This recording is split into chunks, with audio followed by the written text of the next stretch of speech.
জামালপুর জেলার সরিষাবাড়ির আলহাজ মিল লিমিটেড 2018 সালে 15 কোটি টাকা ঋণের বোঝা নিয়ে বন্ধ হয়ে যায় এবং বর্তমানে এটি নিরাপত্তা ঝুঁকিতে রয়েছে।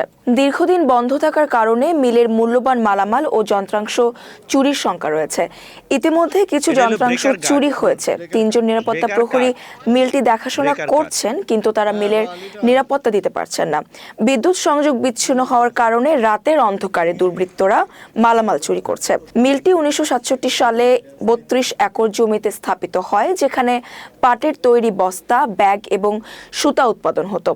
2018 সালের জুলাই মাসে মিলটি বন্ধ হয়ে গেলে প্রায় 3000 শ্রমিক বেকার হয়ে পড়েন। শ্রমিকরা মিলটি চালুর দাবিতে বিক্ষোভ করে আসছেন। বর্তমানে মিলের মালিক মোহাম্মদ হারুনুর রশিদ বিদেশে থাকায় তার সঙ্গে যোগাযোগ করা সম্ভব হয়নি। সরিষাবাড়ি থানার অফিসার ইনচার্জ চাঁদ মিয়া চুরির বিষয়ে তদন্ত করার আশ্বাস দিয়েছেন এবং উপজেলা নির্বাহী কর্মকর্তা অরুণ কৃষ্ণ পাল সংশ্লিষ্ট কর্তৃপক্ষের কাছে বিষয়টি জানাবেন বলেছেন। শ্রমিক এবং এলাকাবাসী মিলটি দ্রুত চালু করার জন্য সরকারের সুদৃষ্টি কামনা করছেন।